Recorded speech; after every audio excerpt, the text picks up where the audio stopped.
కందనిది నీ త్యాగం వర్ణింపజాలనిది,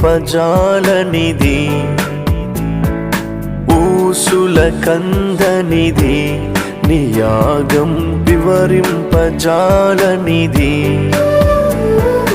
నీ కొరకే ఆ త్యాగం, మన కొరకే బలియాగం.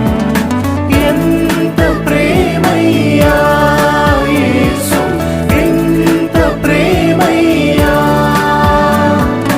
ఎంత ప్రేమయ్యా యేసు, ఎంత ప్రేమయ్యా. ఊహల కందనిది నీ త్యాగం వర్ణింపజాలనిది, ఊసుల కందనిది నీ యాగం వివరింపజాలనిది.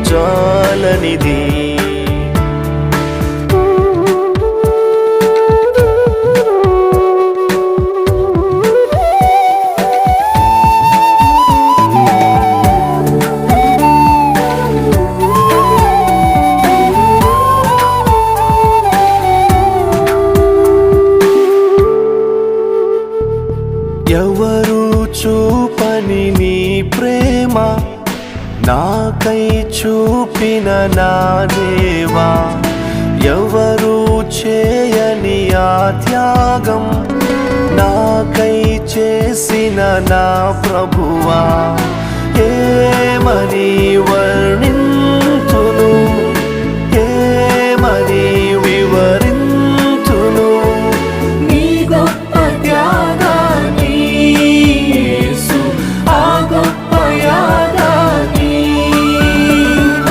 నీ గొప్ప త్యాగాన్ని యేసు, ఆ గొప్ప యాగాన్ని. ఊహల కందనిది నీ త్యాగం వర్ణింపజాలనిది, ఊసుల కందనిది నీ యాగం వివరింపజాలనిది.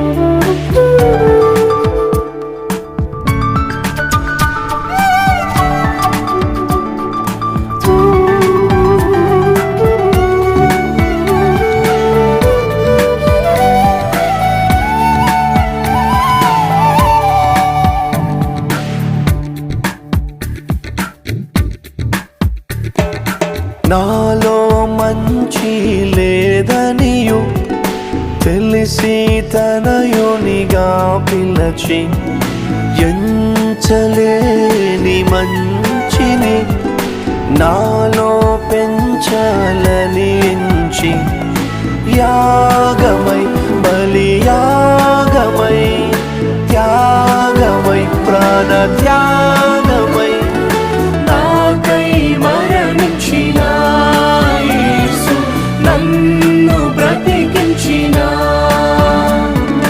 నాకై మరణించిన యేసు, నన్ను బ్రతికించిన. ఊహల కందనిది నీ త్యాగం వర్ణింపజాలనిది, ఊసుల కందనిది నీ యాగం వివరింపజాలనిది.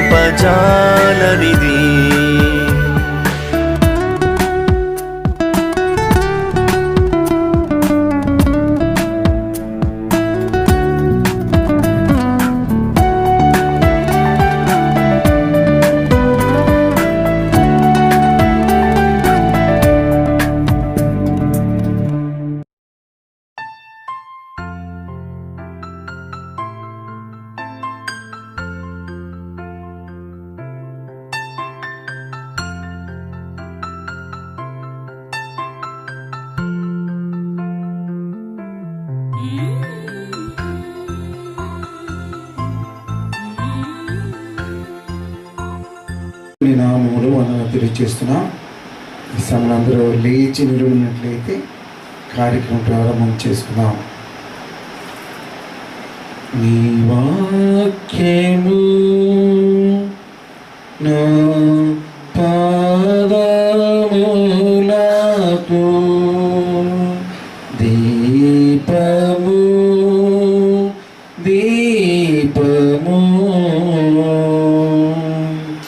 నా త్రోకు వెలుగై వెలుగై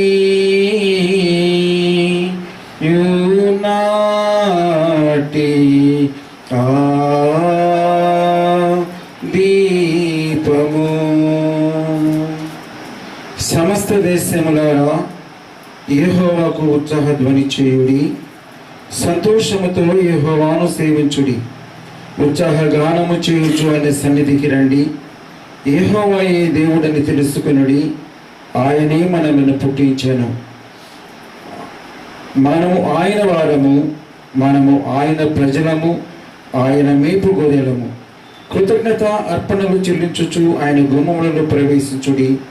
కీర్తనలు పాడుచు ఆయన ఆవరణములలో ప్రవేశించుడి. ఆయనను స్తుతించుడి, ఆయన నామమును గణపరచుడి. యెహోవా దయాళుడు, ఆయన కృప నిత్యముండును, ఆయన సత్యము తరతరమునుండును. దేవుడు కొద్ది మాటలు దీవించి మనెల్లరూ తన ఆత్మతో నింపి ఆయన పక్షముగా ఈ కార్యక్రమం జరిగించులాగున అందరూ తలల వంచి ప్రార్థన చేసుకున్నాం. మహాగణుడు అయిన దేవా యేసయ్య, మీకే వందనములు ప్రభువా. మీ యొక్క నామములు తండ్రి మీ బిడ్డలుగా సంఘముగా చేర్చి ఈ కార్యక్రమమును జరిగించుటకు మీరు మాకు అనుగ్రహించిన దివ్యమైన సమయమును బట్టి దినమును బట్టి మీకే వందనములు స్తుతులు స్తోత్రములు. చిన్న బిడ్డలందరినీ మీరు దీవించి ఆశీర్వదించండి ప్రభువా. ఎందరైతే వచ్చుచున్నారు బిడ్డలతో నడిపించండి. గడిచిన వారమంతయు మీ కృపలో సంఘములన్నీ కుటుంబాలను దీవించి ఆశీర్వదించి మీ కౌగిలో భద్రపరుచుకుని ప్రభువా, ఉన్నతమైన కృపలో మీరు బిడ్డలను ఎదిగింపచేసి నడిపింపచేసి ఆయన ఈ దినాన మీ యొక్క నామములు మీ పాద సన్నిధిలో చేరుటకు మీరు చూపిన కృపను బట్టి మీకే వందనములు స్తుతులు స్తోత్రములు. మా కోవూరు గ్రామమును మీరు దీవించి ఆశీర్వదించండి. పరిపాలన చేస్తున్న నాయకులను అధికారులను మీరు దీవించి ఉన్నతముగా ప్రజలను క్షేమకరంగా పరిపాలించగలిగిన గొప్ప ధన్యతను దయచేయండి. అదే రీతిగా మా యొక్క మండలమును, మా జిల్లాను, రాష్ట్రము, దేశమును మీరు దీవించి ఆశీర్వదించి దేశ నాయకులను, రాష్ట్ర నాయకులను మీ కృపలో బలపరిచి ప్రభా మీ ప్రేమను అనుగ్రహించి ప్రజలను క్షేమకరంగా పరిపాలించి గొప్ప ధన్యతను దయచి నడుగుంచున్న ప్రపంచంలోని అన్ని దేశాల మధ్య ఐక్యతను దయచేయండి. ఎలాంటి యుద్ధ వాతావరణం లేకుండా ఆయన మీ ప్రేమను కలిగి మీ యొక్క వాత్సల్యతను కలిగి ప్రభా ఐక్యతగా జీవించగలిగిన గొప్ప ధన్యతను దయచి నడుపుచున్నా. అదే రీతిగా ప్రభా మా కోవూరు గ్రామంలో అన్ని సంఘములు మీ పాసిన పెడుతున్నా ప్రభా. ప్రతి సంఘమును జరిగిస్తున్న ఆరాధన బట్టి జరిగించబోతున్న ఆరాధన బట్టి మీకు వందనములు. మీరు తోడై ఉండి మీ దివ్యమైన వాక్కులు ఆయన మీ యొక్క బిడ్డల ద్వారా వినిపింపచేసి అది వ్యర్థము కాకుండా ప్రతి హృదయంలో నీరు కట్టి పెరంపు చేయలాగా కృప చూపించమని వేడుకుంటున్నాం. సంఘముల మధ్య ఐక్యతను దయచేయండి ప్రభా. అందరూ ఏక మనసుతో స్వార్థను ప్రకటించి మీ చిత్తమును నెరవేర్చగలిగిన గొప్ప ధన్యతను దయచేసి వేడుకుంటున్నాం. అదే రీతిగా ఈ చుట్టుప్రక్కల కుటుంబాలను మీరు దీవించి ఆశీర్వదించి వారిని వారి కుటుంబాలను వారి బిడ్డలను దీవించి ప్రభువా బహుగా ఆశీర్వదించమని వేడుకుంటున్నాం. ఈ సమయంలో మరొకసారి సంఘమును మీ పాసనలు పెడుతున్నా ప్రభా. ఈ కార్యక్రమం అంతటికి కూడా మీరు దీవించి మీరే అధ్యక్షుడు ఉండి మీ నామం వరకు మహిమకరంగా ఘనకరంగా ఈ కార్యక్రమం జరిగించమని సంఘములోను సంఘము బయట విట్టున బిడ్డలందరూ మీరు దీవించి మీ ఆత్మతో నింపి ఆయన మీ యొక్క పరిశుద్ధాత్మ కార్యములు జరిగించమని ప్రభా ఆదియు అంతమైన నడిపించమని ఈ కార్యక్రమం చేతులు సమర్పించుకుంటూ జీవము కలిగిన యేసే నామములు అడిగి వేడుకుంటున్నాము తండ్రి. ఆమేన్ ఆమేన్. నీతో నేను నడవాలని, నీతో కలిసి ఉండాలని, నీతో నేను నడవాలని, నీతో కలిసి ఉండాలని ఆశయా చిన్న ఆశయా ఓ యేసయ్యా నీవే తీర్చాలయ్యా ఆశయా చిన్న ఆశయా ఓ యేసయ్యా నీవే తీర్చాలయ్యా నీతో నేను నడవాలని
కలిసి ఉండాలని, నీతో నేను నడవాలని, నీతో కలిసి ఉండాలని. ఆశయా చిన్న ఆశయా ఓ యేసయ్యా నీవే తీర్చాలయ్యా. ఆశయా చిన్న ఆశయా ఓ యేసయ్యా నీవే తీర్చాలయ్యా. నీతో నేను నడవాలని, నీతో కలిసి ఉండాలని, నీతో నేను నడవాలని, నీతో కలిసి ఉండాలని.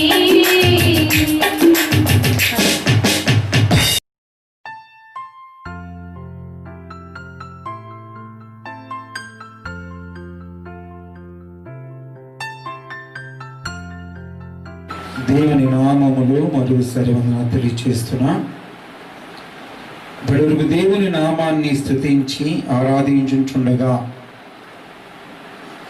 మన స్తుతి ఆరాధన దేవుడు ముఖ్యంగా కృపలు ఈ కార్యక్రమమును జరిగించులాగున మనం ప్రార్థన చేసుకుందాం.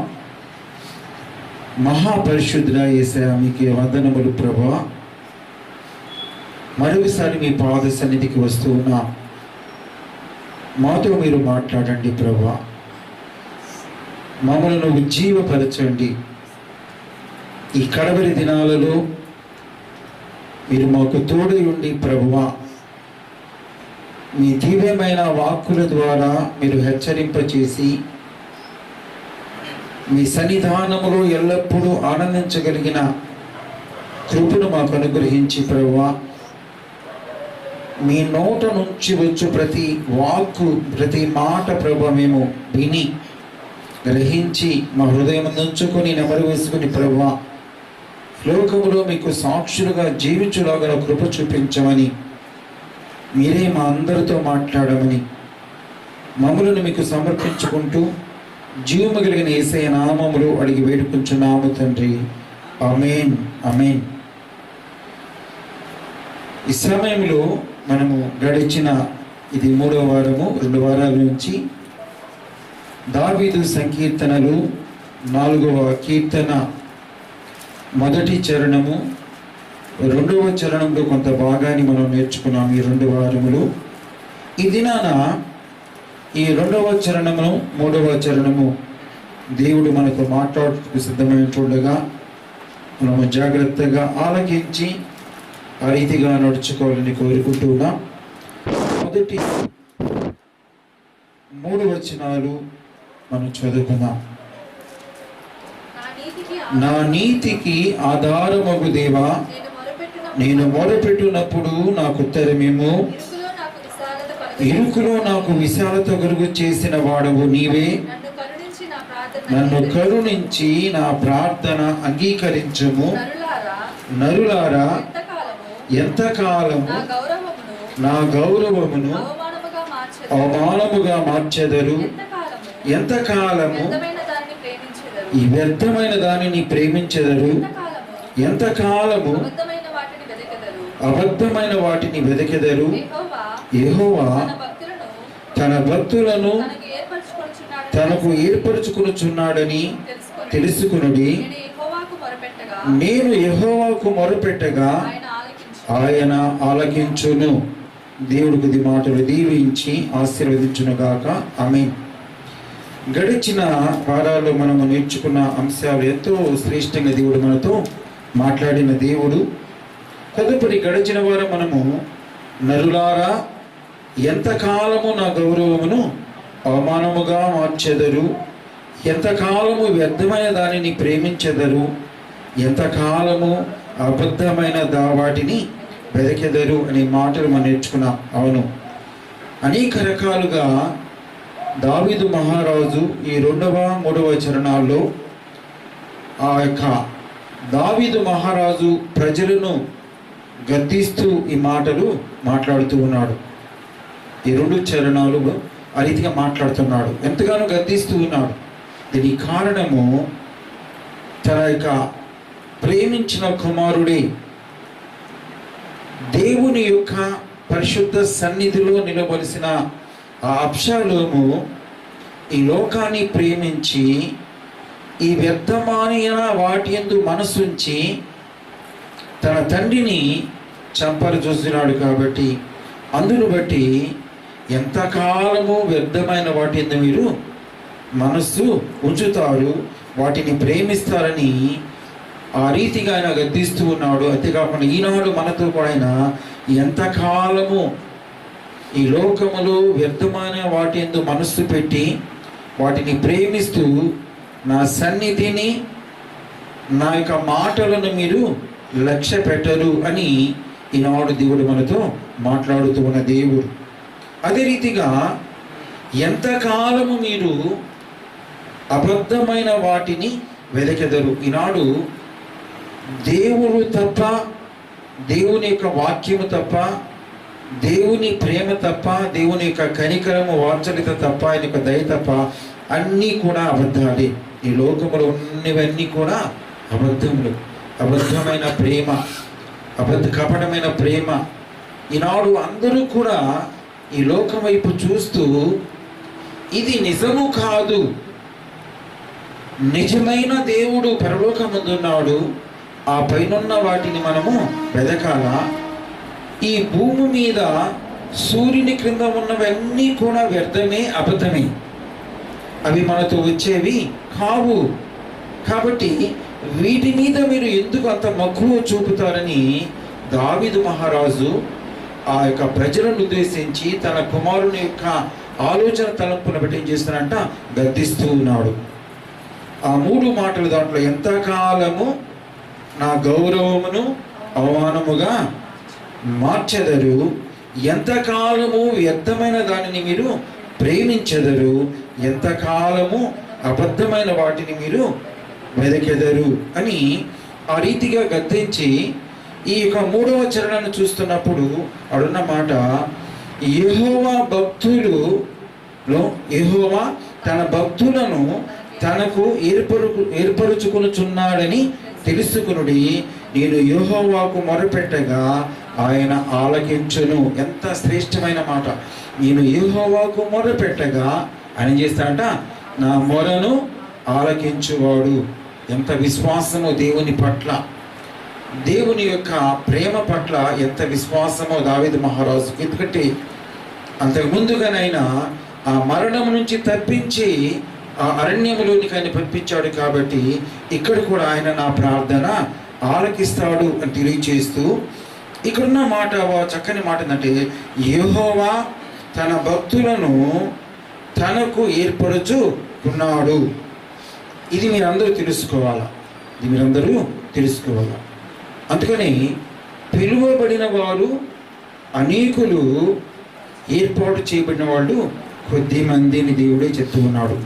అనేక మందిని ఎలా పిలిచాడంట, ప్రయాసపడి భారము మోయుచున్న సమస్త జనులారా నా యొద్దకు రండి, నేను మీకు విశ్రాంతిని కలుగు చేసేదను అని చెప్పాడు. అంటే సమస్తమైన జనులను, ఈ ప్రపంచంలో ఉన్న అందరిని పిలుస్తూ ఉన్నాడు. కానీ వాళ్ళను కొంతమందిని ఏర్పాటు చేసుకున్న దేవుడు వారి ద్వారా తన యొక్క పనులను, తన యొక్క ఆలోచన తలంపులను తను ఏదైతే జరిగించాలనుకున్నాడో అది జరిగించుటకు వారిని కొందరిని మాత్రమే ఏర్పాటు చేసుకున్నాడు. అదే రీతిగా మనకు ఆ 12 మంది శిష్యుల్లో కూడా 12 మందిని ఆయన పిలుచుకున్నాడు. కానీ ఆయనకు దగ్గరగా ఉన్నవాడు ఎంతమంది మనకు బాగా తెలుసు. ఎందుకంటే ఎక్కడికి ప్రార్థించేదానికి వెళ్ళినా కూడా, ఆ రూపాంతర అనుభవానికి వెళ్ళినప్పుడు కూడా ఆయనతో దగ్గరగా ఎవరు వెళ్ళారంట, పేతురు, యాకోబు, యోహాను ముగ్గురు మాత్రం వెళ్ళారు. మిగిలిన వాళ్ళంతా దూరంగా వాళ్ళు కూడా ప్రార్థన చేస్తూ ఉన్నారు. వీరు ముగ్గురిని ఆయన దగ్గరగా తీసుకువెళ్ళాడు. అంటే తను ఎవరైతే ఏర్పాటు చేసుకుంటాడో వారికి తన పనిని అప్పగించి వారి ద్వారా తన కార్యములను జరిగించేవాడు ఆయన. కాబట్టి ఇక్కడ మన ప్రశ్న ఏంటంటే, ఎందుకు దేవుడు ఏర్పాటు చేసుకున్నాడు? దేవుడు ఎందుకు ఆ రీతిగా ఏర్పాటు చేసుకున్నాడు. ఎవరిని ఏర్పాటు చేసుకున్నాడంటే అటు ఉన్న మాట ఏంటంట, తన భక్తులను తన భక్తులను తనకు ఏర్పరచుకును చున్నాడని. అంటే ఇది కంటిన్యూగా జరుగుతుంది కాబట్టి ఒకప్పుడు ఏర్పాటు చేసుకున్నాడు, ఇప్పుడు ఇంకా కూడా ఏర్పాటు చేసుకుని తన పనిని జరిగిస్తూ ఉన్నాడు. ఎందుకు ఆయన ఏర్పాటు చేసుకున్నాడు అని మనము ఆలోచిస్తే ఈ మాటలు మనము అనేక రీతిలో మనం చెప్పుకోవచ్చు. ఎందుకు ఏర్పాటు చేసుకున్నాడంటే ఈ లోకములో ఆయన ఎవరినైతే ఎన్నిక చేసుకున్నాడో, ఎవరినైతే ఆయన పిలుచుకున్నాడో, ఎవరి ద్వారా ఆ పనిని జరిగించాలనుకున్నారో వారందరూ కూడా ఎలా ఉండాలంట, పరిశుద్ధులు నిర్దోషులై ఉండవలనని దేవుడు వారిని ఏర్పాటు చేసుకుని ఎలా ఉండాలంట, ఈ ఏర్పాటు చేసుకున్న వాడు ఎలా ఉండాలంట, పరిశుద్ధులుగా ఉండాలా. రెండోది ఏ విధంగా ఉన్నట, నిర్దోషులునై ఉండవలెను, నిర్దోషులు ఉండాలి. అందుకని ఎఫెసీలు రాసిన పత్రిక 1వ అధ్యాయము 3, 4, 5, 6 వచనాలు చదువుకుందాం. మన ప్రభువైన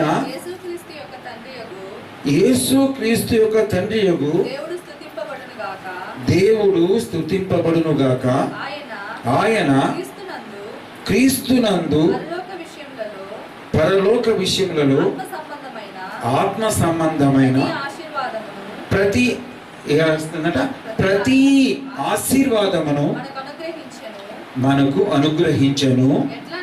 ఎట్లనగా తన ప్రియుని యందు తాను ఉచితముగా తనకు అనుగ్రహించిన తన కృపా మహిమకు కీర్తి కలుగునట్లు తన చిత్త ప్రకారమైన దయా సంకల్పము చొప్పున యేసుక్రీస్తు ద్వారా కుమారుడుగా స్వీకరించుటకై మనలను ముందుగా తన కోసము నిర్ణయించుకొని మనము తన ఎదుట పరిశుద్ధులమును నిర్దోషులమై ఉండవలనని జగత్ పునాది వేయబడక మునిపే ప్రేమ చేత ఆయన క్రీస్తులో మనలను ఎవరు ఏర్పరచుకున్నాడంట, ఇప్పుడు జగత్ పునాది వేయబడక మునిపే మనం ఎలా ఉండాలంట, పరిశుద్ధులుగా ఉండాలా. రెండోది ఎలా ఉండాలంట, నిర్దోషులుగా ఉండాలి. ఆయన యొక్క కోరిక, ఎందుకంటే ఆయన పరిశుద్ధుడు కనుక ఆయన నమ్మిన బిడ్డలు ఆయన పిలుపును బట్టి ఆయన కార్యమును జరిగిస్తున్న బిడ్డలు ఎలా ఉండాలంట, ఆయన పరిశుద్ధుడు కాబట్టి మనం కూడా ఎలా ఉండాలా, పరిశుద్ధంగా ఉండాలా. అంటే మనలో ఏ యొక్క పాపము ఉండకూడదు.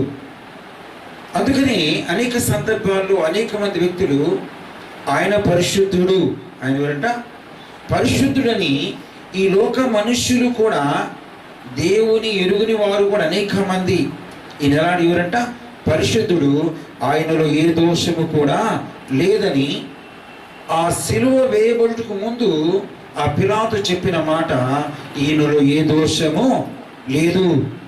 ఒక రాజు చెప్తున్న మాట, ఈయనలో ఏ దోషము కనిపించట్లేదంట, ఆయనకి ఏ దోషం కూడా కనిపించట్లేదు, ఈయన పరిశుద్ధుడు, ఈయన నిజముగా దేవుడు అని చెప్పాడు.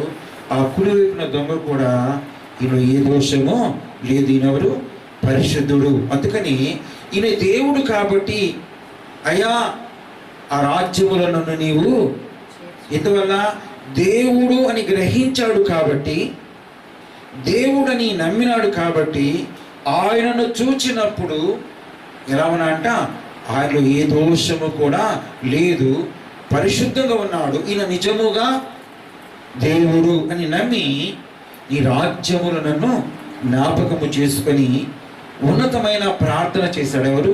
ఆ కుడి వైపున్న దొంగ. కాబట్టి మనము కూడా ఈ లోకంలో జీవిస్తున్న మనము ఎలా ఉండాలని కోరుకున్నాడు. ఆయన ఎవరినైతే పిలుచుకున్నారో వాళ్ళందరూ కూడా ఎలా ఉండాలంట, ఎలా ఉండాలి, పరిశుద్ధంగా ఉండాలి. ఎందుకు ఆయన పిలుచుకున్నాడంట, ఆయన పరిశుద్ధుడు కనుక ఆయన ద్వారా పిలువబడిన ప్రతి ఒక్కరు కూడా, ప్రతి సంఘము ప్రతి కుటుంబం కూడా ఎలా ఉండాలంట, పరిశుద్ధంగా ఉండాలి. అంతేకాని ఆ పైన చెప్పుకున్నట్టు ఎంతకాలము నా గౌరవమును అవమానముగా మార్చెదరు. దేవుడు చెప్తున్న మాట అది. ఎంతకాలము ఈ లోకములో మనుషులు ఎదుట నన్ను మీరు ఏం చేస్తారంట? అవమానం చేస్తూ ఉన్నారు. నా నామాన్ని మీరు ఏం చేస్తున్నారు? అవమానం చేస్తున్నారు.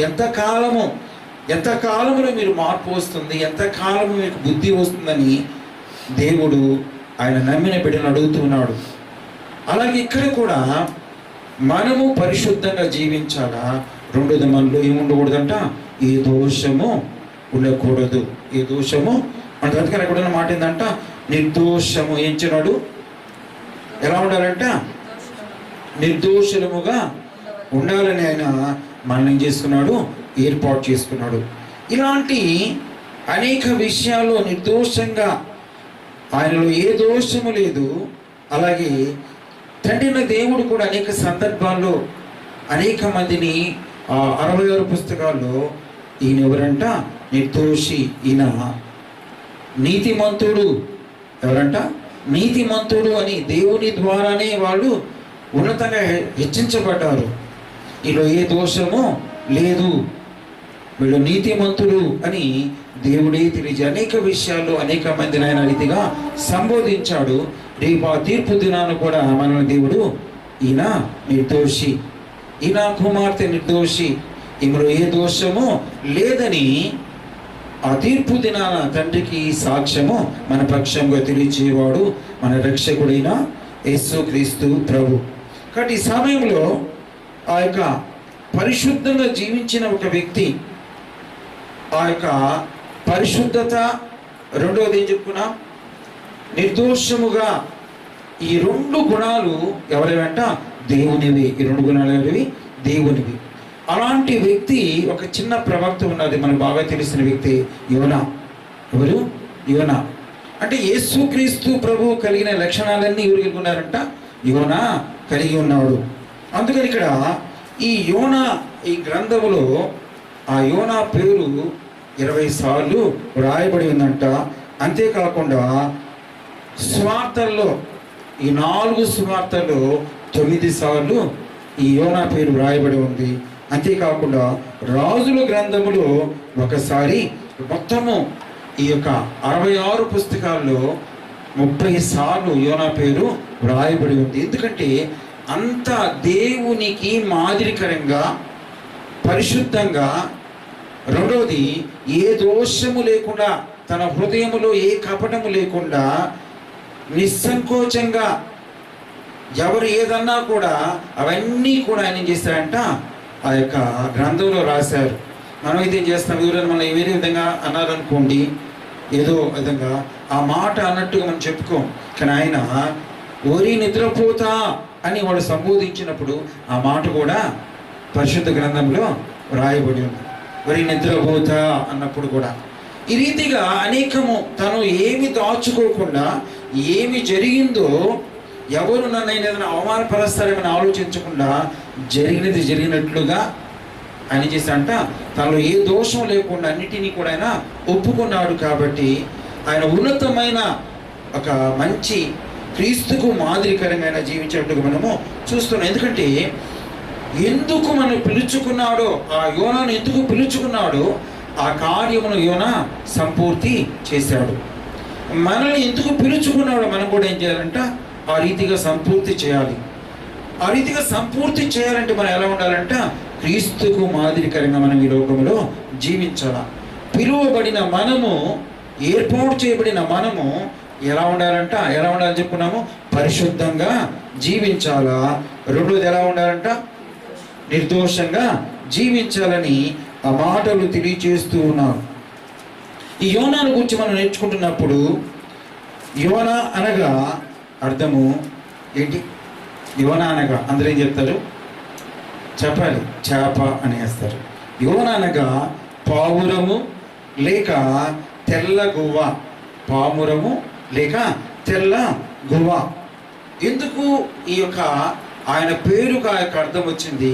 అలాగని యోనా కూడా అలాగే జీవించే పావురముకున్న లక్షణాలు అవి ఎన్ని లక్షణాలు ఉన్నాయో ఆ లక్షణాలన్నీ కూడా క్రీస్తుకున్నాయి.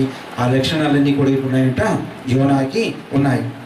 ఈ పావురము అంటే క్రీస్తుకు సాదృశ్యము. పావురమనగా క్రీస్తుకు సాదృశ్యము. రెండు, పరిశుద్ధాత్మకు సాదృశ్యము. పావురము అనేక సందర్భాల్లో ఆ యొక్క యేసుక్రీస్తు ప్రభు బాప్తిస్మము పొందినప్పుడు ఏమొచ్చిందంట?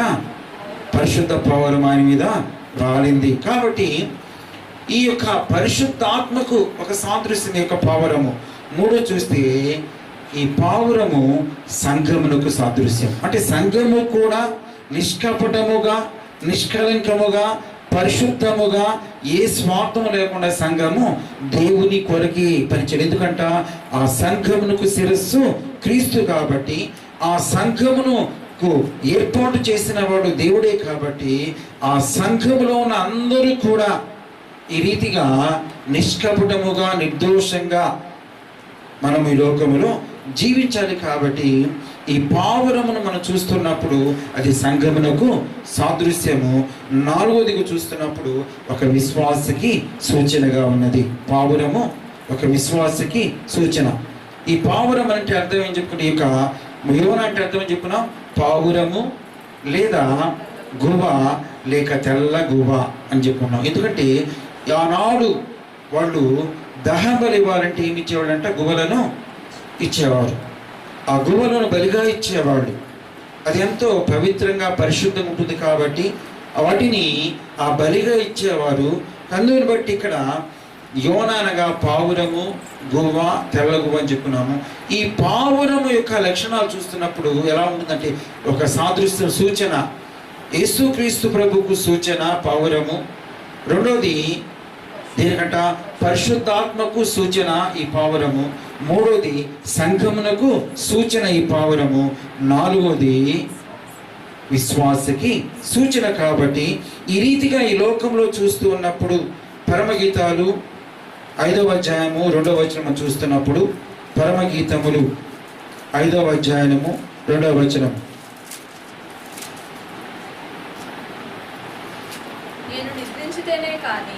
నేను నిద్రించితేనే కానీ నా మనసు మేలుకుని ఉన్నది. నా సహోదరి, నా ప్రియురాలా, నా పావురమా, నిష్కలంకురాలా, ఆలకింపుము. నా తల మంచుకు తడిసినది, నా వెంట్రుకలు చాలు. ఈ రీతిగా నా ప్రియురాలా అని సంబోధిస్తూ ఎలా ఉందంట? పావురంతో పోల్చుతూ ఉన్నాడు. ఎవరంట? తన ప్రియురాలుని. అంటే ఇదేంటంట?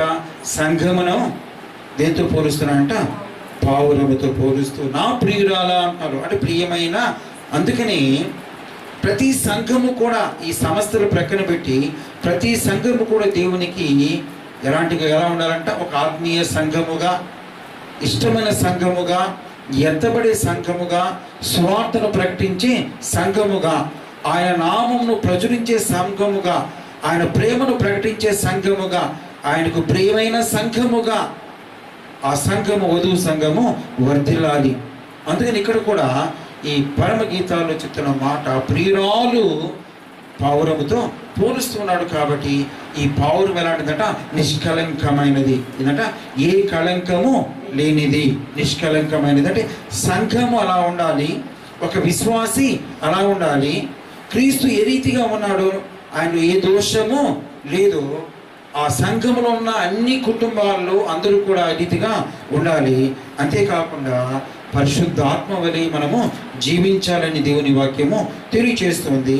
మత్తయి సువార్త 3వ అధ్యాయం 16వ వచనంలో కూడా ఒక చక్కని మాట రాయబడింది. మత్తయి సువార్త 3వ అధ్యాయం 16వ వచనములో యేసు బాప్తిస్మము పొందిన వెంటనే ఆ యొక్క నీటిలో నుంచి ఒడ్డునకు వచ్చెను. ఇదిగో ఆకాశము తెరవబడెను. దేవుని ఆత్మ పావురముల దిగి తన మీదికి వచ్చుట చూచెను. ఎక్కడంట? వాడు కార్యాలు ఏం జరిగినాయంట?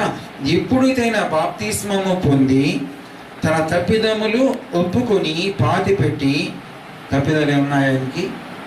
ఏమీ లేవు, పరిశుద్ధుడు. కానీ మనకు మాదిరికరంగా ఏం చేశాడు? ఆయన బాప్తీసం పొందవలసిన అవసరం లేకపోయినా కూడా మనకు మాదిరికరంగా ఆ కార్యమును జరిగించాడు. కాబట్టి ఆ నీటిలో నుంచి ఎప్పుడైతే బయటికి ఒడ్డుకు వచ్చాడో ఆకాశం ఏమైందంట? తెరవబడింది. ఆకాశం ఏమైందండి? రేపు ఈ యొక్క రెండవ రాకడలో కూడా అలాగే జరుగుతుందంటే అలాగే జరుగుతుంది. ఆకాశము తెరువబడి ఏమొచ్చిందంట? దేవుని యొక్క ఆత్మ పావురం వలె ఎవరి మీదకి వచ్చిందంట? యేసుక్రీస్తు మీదకి. ఏ రీతిగా ఆయన ఆత్మ వచ్చిందో ఈ రీతిగా మనం కూడా బాప్తిస్మము పొందిన తర్వాత ఆయన ఆత్మను మనం పొందుకునే వారంగా ఉండాలి. ఆ ఆత్మను పొందుకున్నప్పుడే యేసుక్రీస్తు ప్రభు ఏ రీతిగా ఈ లోకములో దేవుని చిత్తాన్ని నెరవేర్చాడో మనం కూడా క్రీస్తు యొక్క చిత్తాన్ని మనం కూడా నెరవేర్చే వరంగా ఉంటాము. కాబట్టి ఆత్మను మనం పొందుకోవాలి. ఆత్మను మనం పొందుకోవాలంటే ఈ యొక్క పావురము దీని సూచన చెప్పుకున్నాం. నంబర్ 1 యేసుక్రీస్తు ప్రభువులకు సూచన, రెండోది పరిశుద్ధాత్మకు సూచన, మూడోది సంఘమునకు సూచన, నాలుగవది ఒక విశ్వాసికి సూచన. ఈ యొక్క విశ్వాసి కూడా ఎలా ఉండాలంట? అంతగా దేవుని పరిశుద్ధాత్మను పొందుకొని ఆయన పక్షము ఈ లోకంలో జీవించాలని ఈ యొక్క యోనా ద్వారా, యోనా అనగా పావురము లేక గువ్వ లేక తెల్లగువ్వ చెప్పుకున్నాం. కాబట్టి ఈ పావురముకున్న లక్షణాలు ఈ యోనా కలిగి ఉన్నాడు. ఈనాడు నీవు నేను మనం కూడా కలిగి ఉండాలా.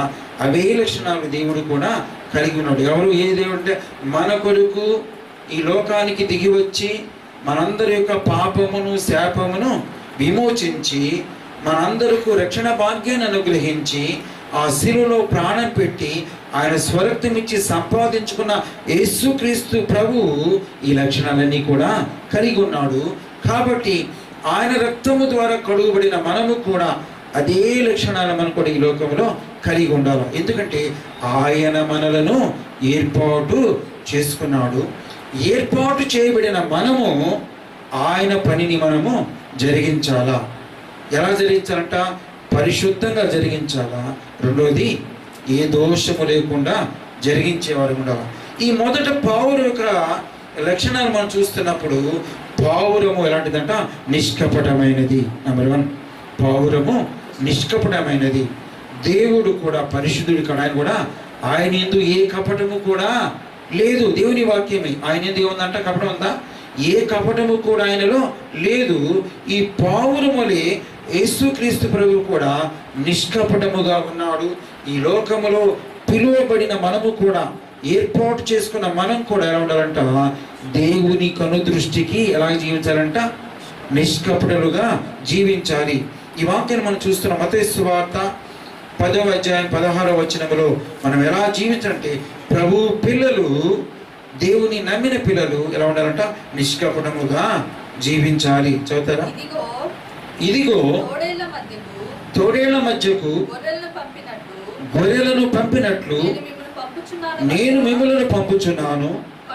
కనుక మీరు పాముల వలె ఎలా ఉండాలంట? పాములు ఎలా ఉంటాయంట?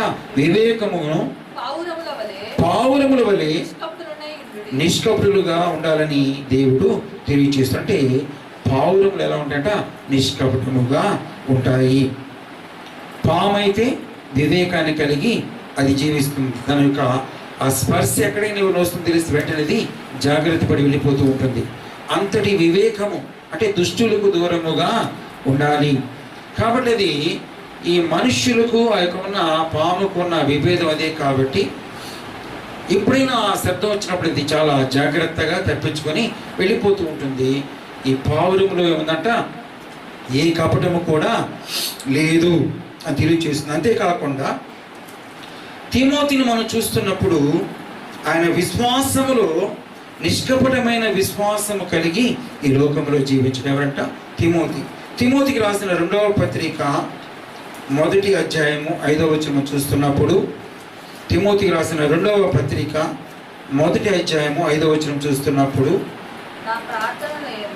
నా ప్రార్థనల యందు ఎడతెగక నిన్ను జ్ఞాపకము చేసుకొనుచు ఆ, నాకు సంపూర్ణ ఆనందము కలుగుటకై నాకు సంపూర్ణ ఆనందము కలుగుటకై నిన్ను చూడవలనని రేయింబగలు అపేక్షించుచు రేయింబగళ్ళు అపేక్షించుచు నీ యందున్న నిష్కపటమైన విశ్వాసమును ఏదంట నిష్కపటమైన విశ్వాసమును జ్ఞాపకము చేసుకుని నా పిత్రాచార ప్రకారము చాలు.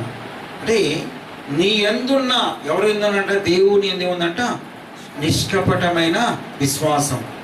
అందరినీ సమానంగా చూడగలిగిన, ఎందువల్ల నేను అందరికీ ప్రభువును, నేను అందరినీ ప్రేమిస్తున్నానని దేవుని వాక్యమే తెలియజేస్తుంది. యోహాను సువార్త 3:16 దేవుడు లోకమును ఎంతో ప్రేమించిన, అందరినీ ప్రేమిస్తున్నాడు. ఆయన ప్రేమించి అందరి మీద తన యొక్క కరుణ, తన ప్రేమ, తన వాత్సల్యత, తన దయ చూపుతూ ఉన్నాడు. ఎందరైతే ఆ ప్రేమను కనుగొని ఆయన యొద్దకు వస్తూ ఉన్నారో, ఆయన మాటలు నమ్ముచూ ఉన్నారు, ఆయన త్రోవలో నడుస్తున్నారు, వారిని దేవుడు ఎంతగానో ప్రేమించి ఆయన పక్షముగా బహుగా వాడుకునే గొప్ప దేవుడు కదా. మనం ఏం చేయాలంట, ఆయన ప్రేమను మనము కనుగొనేటి చూడాలి. కనుగొని ఆ ప్రేమను మనము కలిగి ఆ ప్రేమను ప్రకటిస్తూ ఉన్నప్పుడు మనం చేసే ప్రతి కార్యము, ప్రతి పని ఆయనకి ఇష్టమైనది ఉన్నప్పుడు ఆయన కనుదృష్టి మన మీద ఉంచి మనలను ఆయన బలమైన సాధనములుగా వాడుకొని ఆయన చిత్తమును నెరవేర్చుకుని గొప్ప దేవుడు, బహుగా వాడుకునే గొప్ప దేవుడు. కాబట్టి ఈ రీతిగా ఈ తిమోతి చెప్తున్న మాట, ఆయనలో ఏముందంట, నిష్కపటమైన విశ్వాసం ఉంది. అందును బట్టి నేను ఆయన యందు నేను నమ్మకముతో ప్రార్థిస్తున్నా. నా ప్రార్థన దేవుడు ఆలకించే దేవుడు. కాబట్టి ఆ రీతిగా మనం ఈ లోకములో ఆ తిమోతి వలె విశ్వాసం ఉంచి మనము జీవించాలి. కానీ ఈనాడు అనేక మంది విశ్వాసాన్ని కోల్పోతూ వారి విశ్వాసము సరైన రీతిలో ఉండట్లే. ఈ కారణం ఏంటంటే దేవుని నమ్మరు, దేవుని వాక్యాన్ని నమ్మరు. కానీ వారు దేని నమ్ముతున్నట, సూచక క్రియల మీద వారు విశ్వాసాన్ని కలిగి జీవిస్తున్నారు. ఇదిగో ఇలా జరిగితే నేను దేవుని నమ్ముకుంటాను, ఈ కార్యం జరిగితే నా కుటుంబము దేవునిలో జీవిస్తుంది, ఇదిగో నన్ను బాగు చేస్తే నేను ఇలా వస్తానని ఈనాడు అనేక మంది దేవుని వాక్యమును విడిచిపెట్టి దేని మీద తన మనస్సు ఉంచుతున్నారంట, సూచక క్రియల మీద, అద్భుత కార్యముల మీద, అనేక రకాలైన వాటి మీద మనస్సు ఉంచుతూ నా రోగాన్ని బాగు చేస్తే నేను దేవుని నమ్ముకుంటే వీళ్ళకి ఉద్దేశము ఆయన బాగు చేస్తాడా, బాగు చేయడా? బాగు చేస్తే నమ్ముకుంటాను, బాగు చేయకపోతే నేను వెంబడించాల్సిన అవసరము లేదు. ఈనాడు అనేక మంది బాగుపడి అనేక మేలు పొందుకుని దేవునికి దూరంగా జీవించే క్రైస్తవ కుటుంబాలు అనేకం ఉంటున్నాయి. కాబట్టి అలాంటి వారు దేవుని అందరి సంతృప్తికరమైన స్థిరమైన విశ్వాసము లేనివారు. కాబట్టి వాళ్ళు ఏం చెప్తున్నారు, అవిశ్వాసులు, వారి యొక్క విశ్వాసము సరైనది కానే కాదు, వారి మార్గములు సరైనవి కావు. కాబట్టి వీళ్ళందరి యొక్క విశ్వాసం ఏంటంట, సూచిక. అందుకని నేటి దినాల్లో అనేక మంది దైవజనులు ఈ లోకంలో మనుషులను మభ్యపెట్టేదానికి అనేక, ఆనాడు గారడి సీమోని రీతిగా చేశాడు, ఆ రీతిగా జరిగిస్తూ మనుషులను మభ్యపెడుతూ వారి ద్వారా అనేక రీతిలుగా వీళ్ళు మేలు పొందుకుంటూ ఉన్నారు. అది నిజమని వీళ్ళు నమ్ముతున్నారు, కానీ అది నిజము కాదు. దేవుడిచ్చే ఆరోగ్యము, దేవుడిచ్చే శక్తి, దేవుడిచ్చే బలము, దేవుడు మనకు అనుగ్రహించే ప్రతివి కూడా అది శాశ్వతమైనది, అది స్థిరమైనది. ఈ లోకంలో ఎన్ని ఆటంకాలు వచ్చినా ఆ యొక్క వ్యక్తి ఆ యొక్క బండ మీద కట్టబడిన ఇల్లు ఏ రీతి కదల్చబడకుండా ఉంటుందో ఆ రీతిగా కదల్చబడకుండా యోబు వలె ఆయన వైపు చూస్తూ రెండంతలుగా ఆశీర్వాదాన్ని పొందుకునే గొప్ప ధన్యతను కలిగి ఉంటారు. మిగిలిన వాళ్ళు అలా కాకుండా గాలి చెదరగొట్టు పొట్టు వలె ఉంటారు. ఇసుకలో కట్టబడిన ఇల్లు వలె వానలు వచ్చును, వరదలు వచ్చును, గాలి వీచెను, అది ఇసుకలో కట్టబడింది కాబట్టి ఆ ఇల్లు ఏమైపోయిందంట, కూలిపోయాను. అలాంటి జీవితాలు నేటి క్రైస్తవ జీవితాలు. కాబట్టి మనం ఎలా ఉండాలంట, పావురమోలే ఎలా ఉండాలి, నిష్కపటమైన వారంగా ఉండాలి. అంతేకాకుండా ప్రభు పిల్లలు ఎప్పుడు కూడా కపటము మాని నిష్కపటమైన ప్రేమ ప్రవర్తన కలిగి ఉండాలి.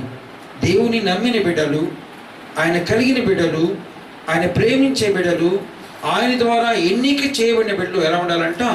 దేవుని యందు ఏముండాలంట? ఆ పిల్లలు కపటము మాని నిష్కపటమైన ప్రేమ కలిగి ప్రవర్తన కలిగి ఈ లోకములో జీవించేవారుగా ఉండాలి. పేతురు రాసిన మొదటి పత్రిక 2వ అధ్యాయము 1-3 చదువుకుందాం. పేతురు రాసిన మొదటి పత్రిక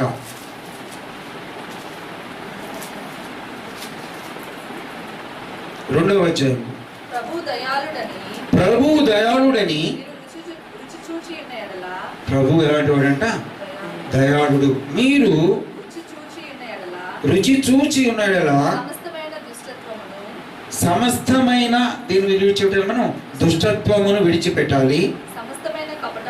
సమస్తమైన కపటమును వేషధారణను అసూయను సమస్త దూషణ మాటలు మాని క్రొత్తగా జన్మించిన శిశువులు పోలిన వారై ఇదంటది నిర్మలమైన వాక్యమును పాల వలన ఎదుగు నిమిత్తము ఆ పాలను అపేక్షించుడి. ఏ పాలనంట? వాక్యమని పాలన మనము అపేక్షించాలి. ఎందువల్ల నూతనముగా దేవుని నమ్ముకున్నాము. నూతనముగా జన్మించిన మనము దేవుని వాక్యమే మనల్ని ఏం చేస్తుందంట? అభివృద్ధి చేస్తుంది, ఎదిగింపు చేస్తుంది, బలపరుస్తుంది, మంచి ఎదుగుదలను దయచేస్తుంది. కాబట్టి ఆ వాక్యమనే పాలన మనం చేయాలంట అనుదినము మనము అపేక్షించే వారముగా తీసుకునే వారం ఉంటే ఆ వాక్యములో మనం వెతుకుతాము. ఆ వాక్యమే మనలను స్థిరపరుస్తుంది, బలపరుస్తుంది. ఆయన రాజ్య స్వార్థలను బహుగా వాడుకుంటుంది. ఆయన కార్యములను జరిగిస్తూ మనలో ఏ కపటము లేకుండా, దోషము లేకుండా, మనలో ఎలాంటి దుష్క్రియలు లేకుండా జరిగించిన వాక్యమే. కాబట్టి ఆ వాక్యమనే పాలన అనుదినం మనం చేయాలంట అపేక్షించే వారముగా ఉండాలి.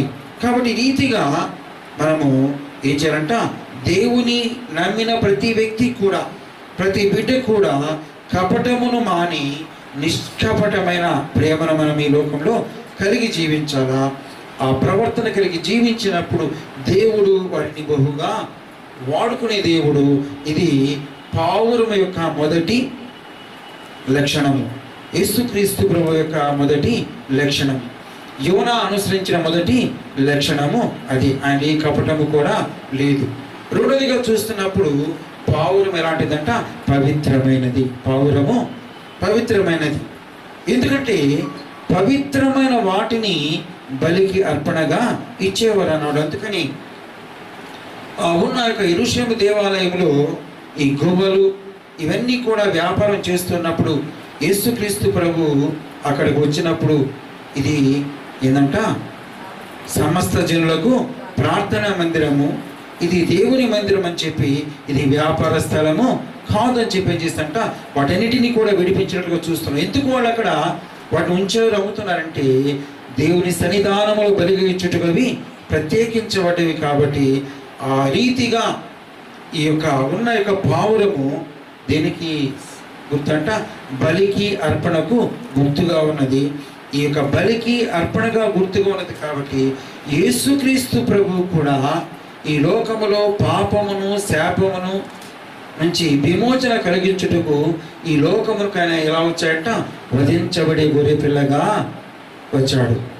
బతుకు తీయబడిన గొర్రె పిల్లగా ఆయన ఈ లోకమునకు వచ్చాడు. ఆ వధ సమయం ఎలా ఉన్నాడంట?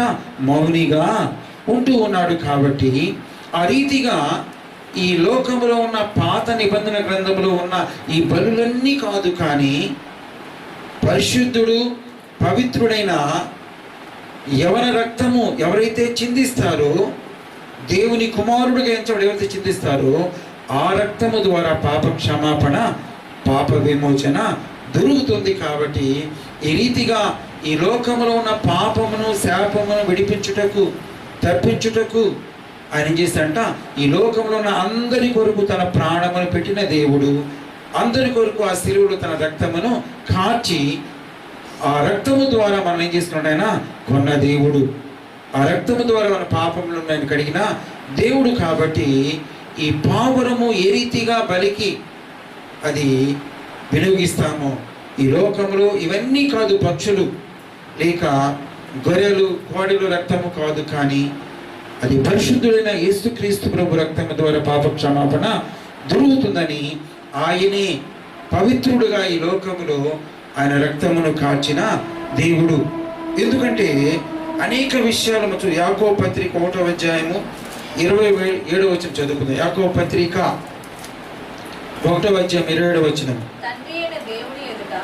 తండ్రి అయిన దేవుని ఎదుట పవిత్రమును నిష్కలంకమునైన దిక్కులేని పిల్లలను విధవరాండ్రను వారి ఇబ్బందిలో పరామర్శించుటయు ఇహలోక మాలిన్యము తనకంటకుండా తాను కాపాడుకోవాలి. ఏడున్న రుణ మాట మనం చూస్తున్నది. ఇహలోక మాలిన్యము మనకు అంటుకోకుండా మనం ఏం చేయాలంట? చూడాలి.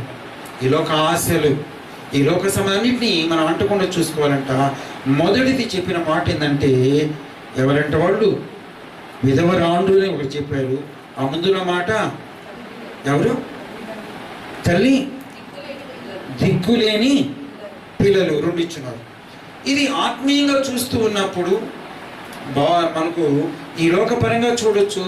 ఆత్మీయంగా చూస్తున్నప్పుడు తల్లి తండ్రి లేని పిల్లలను మనం చేయాలంట, ఏం చేయాలా? ఆదరించి పిలిచి వారిని మనం పోషించే విధంగా ఉండాలి, వాడిని ప్రేమించాలంట. ఎవరు ఈ తల్లిదండ్రులు లేని పిల్లలంటే? సంఘము దేవుడిని కలిగి జీవించకుండా ఈ లోకములు ఎందరైతే జీవిస్తున్నారో వాళ్ళంతా ఎవరంట? తల్లి తండ్రి లేని అనాథలు. వారికి ఏ దిక్కు లేదు.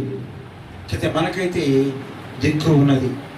మన రక్షకుడైన యేసుక్రీస్తు ప్రభు, సర్వ సృష్టికర్త అయిన దేవుడు మనకు తండ్రిగా, సంఘం మన తల్లిగా ఉంటుంది. కాబట్టి మనం ఎంతైనా ఆనందకరంగా మనం ఉంటున్నాం. కానీ అయ్యి లేని వాడు ఈ లోకంలో అనేక మంది ఉన్నాడు. కాబట్టి తల్లి తండ్రి కలిగిన ఈ యొక్క క్రైస్తవ బిడ్డలు ఏం చేయాలంట?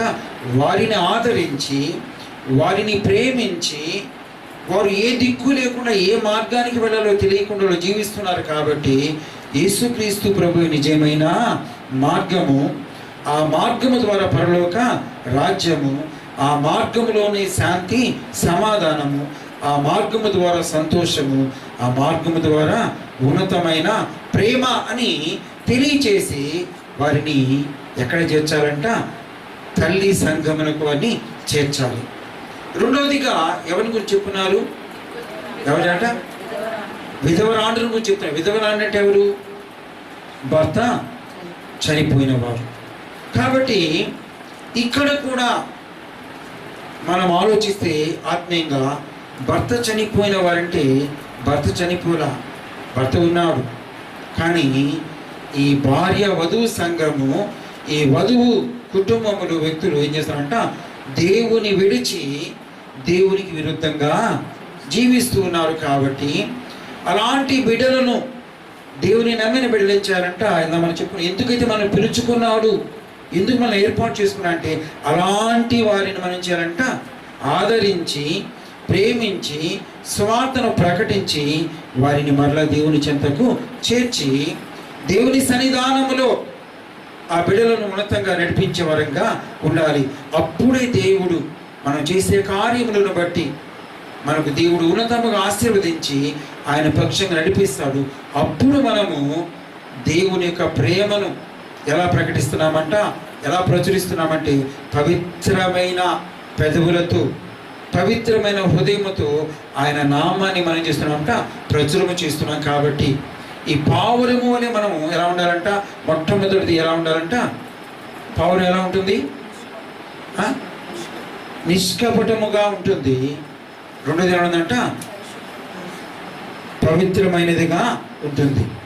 ఆ లక్షణాలు మనకు కలిగి మనలో ఏ దురాశ, ఏ కపటము లేకుండా దేవుని వాక్యమును మనము ప్రకటించే వారు ఉన్నప్పుడు దేవుడు ఉన్నతముగా ఆశీర్వదించే గొప్ప దేవుడు. అంతేకాకుండా మూడోదిగా చూస్తున్నప్పుడు ఈ పావురం వంటిది బలికి తగి ఉన్నది, బలికి తగి ఉన్నది పావురం.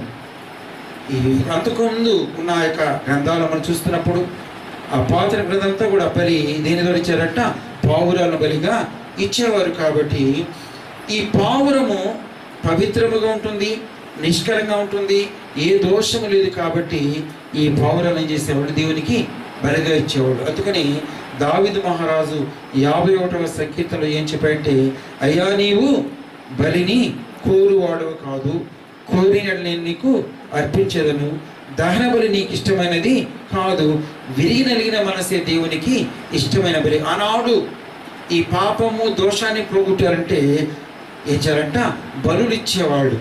కానీ ఇప్పుడు అలా కాదు.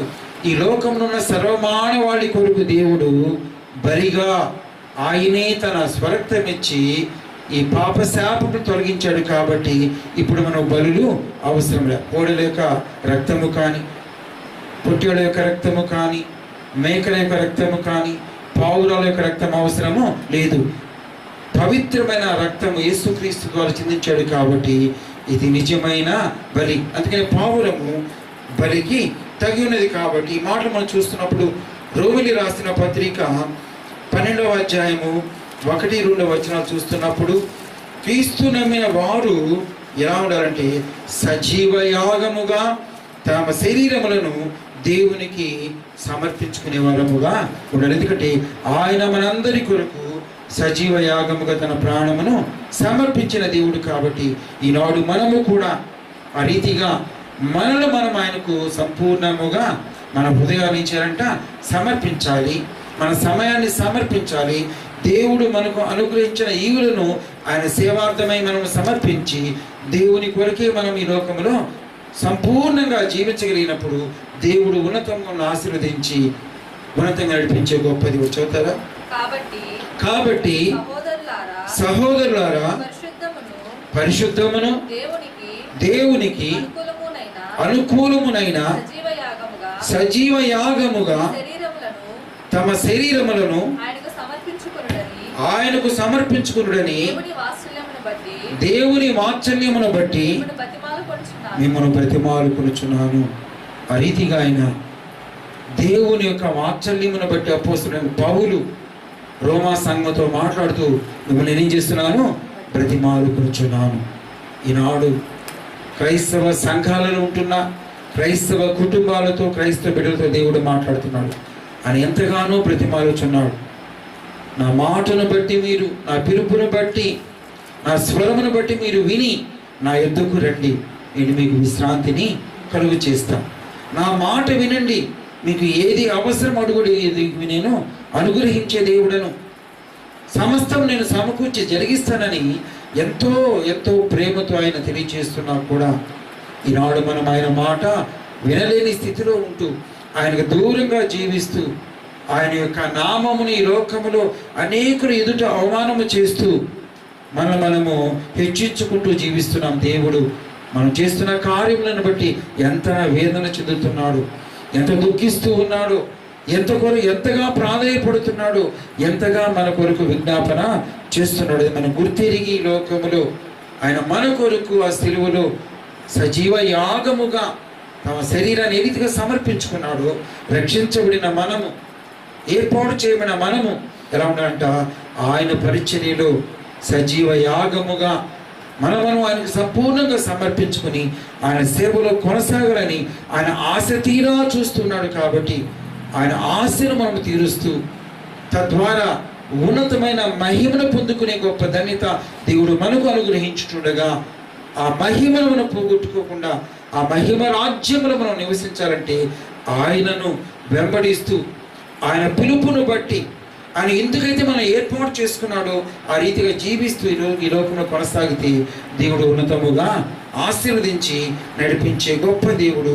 అంతేకాకుండా మనం చూస్తున్నప్పుడు అనేక విషయాలు ఈ రీతిగా ఆ యొక్క పావురం యొక్క ఉన్న లక్షణాలు ఏ రీతిగా ఉన్నాయో ఆ రీతిగా మనం కూడా ఈ లోకంలో కలిగి జీవించాలి.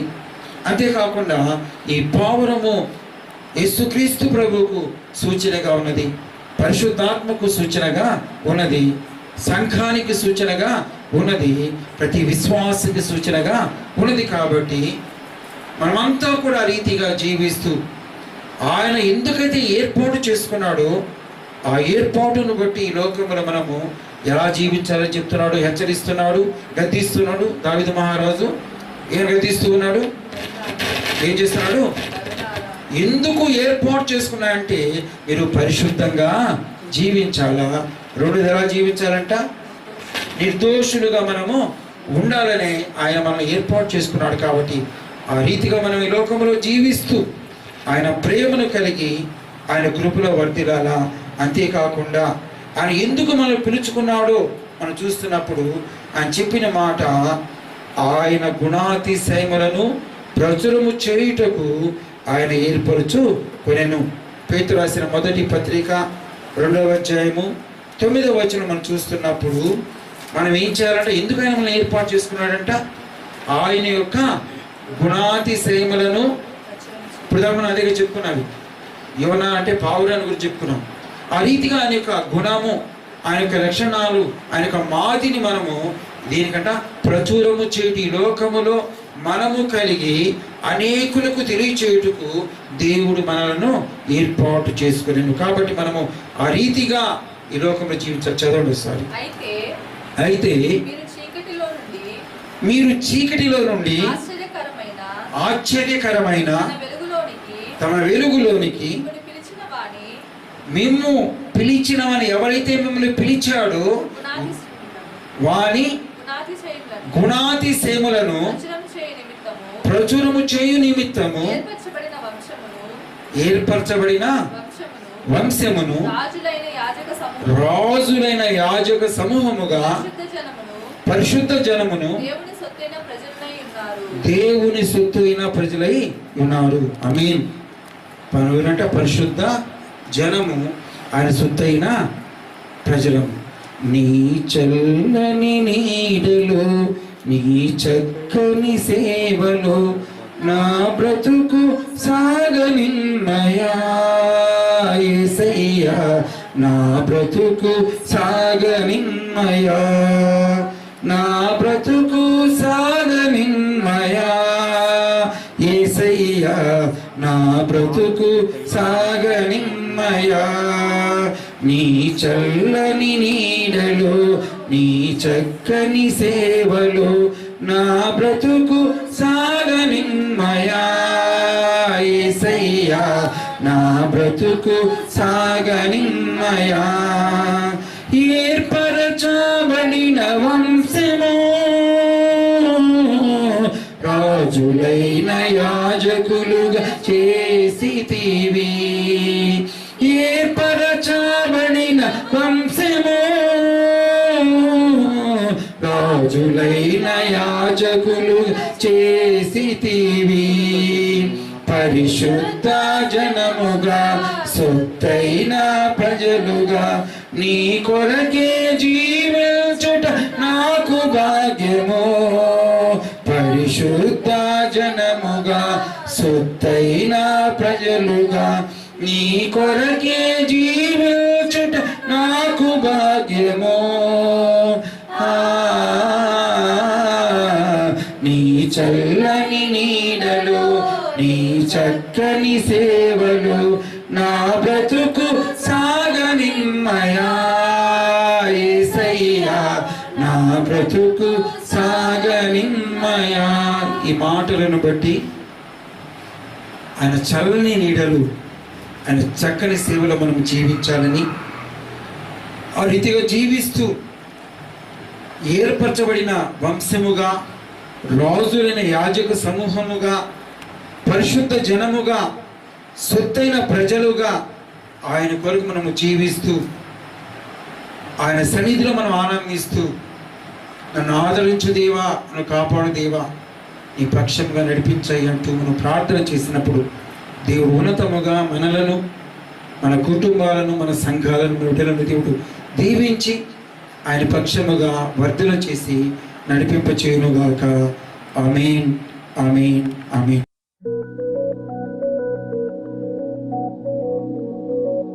సమయంలో మనకు లేచి నిలబడి పరులకు ప్రార్థన ఆశీర్వాదమును సెలవు తీసుకున్నాం. కర్తమును దీవించి క్షేమమిచ్చి అంతుము జీవాహార వాగ్దానిచ్చి మమ్మును పోషించుము. ఈవానిన్ను వీడుకొని బాగుగా స్తుతింతుము. పరమందు చేరికా స్తోత్రము చెల్లింతుము. పరలోకమున మా తండ్రి, నీ నామం పరిశుద్ధపరచబడుగాక, నీ రాజ్యము వచ్చుగాక, నీ చిత్తము పరలోకమందు ఎలాగో అలాగే భూమి యందును నెరవేరుగాక. మాకు కావలసిన ఆహారం మాకు దయచేయము. మా రుణస్తులు మేము క్షమించిన ప్రకారం మా రుణములను క్షమించు. మా శోధన నుంచి తీక దుష్టు నుంచి తెప్పించము. ఎందుచేతనంటే రాజ్యము, బలము, మహిమ నిరంతరము నీవై ఉన్నావు తండ్రి. ఆమేన్. తండ్రి అయిన దేవుని ప్రేమయు, కుమారుడైన యేసుక్రీస్తు ప్రభు యొక్క కృపయు, పరిశుద్ధాత్మ దేవుని సహవాసము దేవుని సన్నిధి చేరిన వీళ్ళందరి మీదను, కుటుంబాల మీదను, జరుగున్న వార కార్యక్రమాలన్నిటి మీదను ఇప్పుడు ఎల్లప్పుడూ సదాకాలముతో దీవించి క్షేమమును, ఆరోగ్యమును, ఆయుష్యును, ఆత్మీయ ఆనందమును సదాకాలము దయచేయునుగాక. ఆమేన్. ఆమేన్. ఆశీర్వాదము మా మీద వర్షింప చేయుమీసా, ఆశతో నమ్మి ఉన్నాము ఈ సత్యవాగ్దానము. ఈ మారి మీద కుమారించును దేవా, క్రమర ప్రేమ వర్షంబు కుమారించును దేవా. ఆమేన్. అందరికీ వందనములు. సమాధానముతో వెళ్ళిరండి.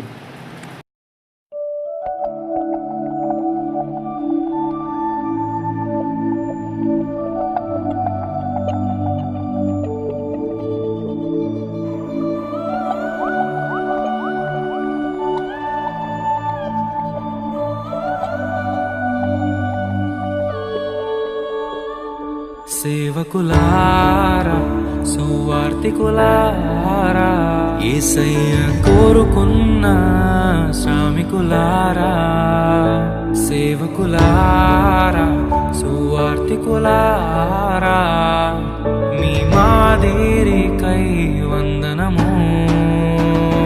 ఉన్నత పనికై మమ్మును పిలచిన దేవా, మా కొరకై నీ ప్రాణం అర్పించితివి. నీలో నిలచి ఉండుటే మా భాగ్యము, నీ కొరకై జీవించెదము. సేవకులారా, సువార్తికులారా, యేసయ్య కోరుకున్న శ్రామికులారా, సేవకులారా, సువార్తికులారా, మీ మాదిరికై వందనము.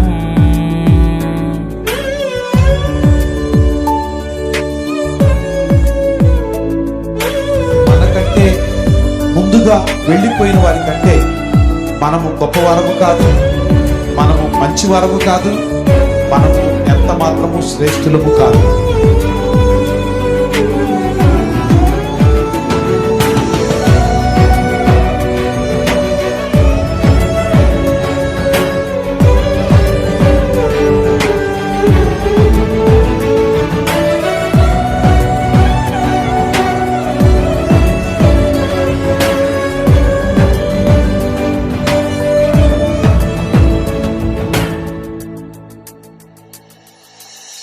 దైవాజ్ఞను నెరవేర్చుటకు మా కోసం బలి అయ్యారు. ప్రభు రాజ్యం ప్రకటించుటకు ప్రాణాలని విరచారు. మా ఆత్మను రక్షించుటకు హతసాక్షులు మీరయ్యారు. నీతి కిరీటము పొందుటకు అర్హులుగా మీరు ఉన్నత పనికై మమ్మను పిలచిన దేవా, మా కొరకై నీ ప్రాణం అర్పించితివే.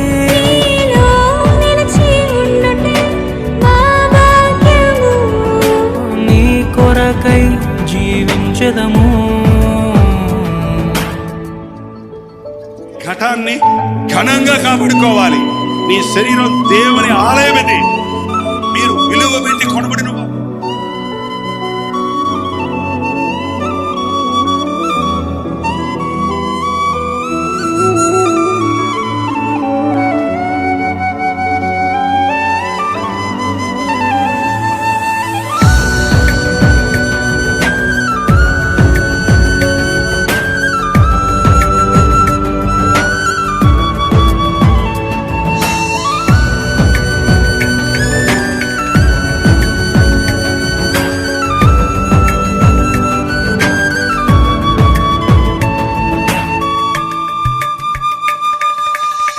సంగమును కాపాడుటలో కాపరులుగా మీరున్నారు. సువార్తకి పోరాడుటలో సిద్ధపడిన సైన్యం మీరు. మీ ప్రేమను ఎరుగని వారు అన్యాయముగా మేము చంపారు. మీ త్యాగం మేము ఎన్నటికీ మరచిపోము. సేవకులారా, సువార్తికులారా, మీ మాదిరికై వందనము. He gave his only begotten Son, that whosoever believeth in him should not perish, but have everlasting life.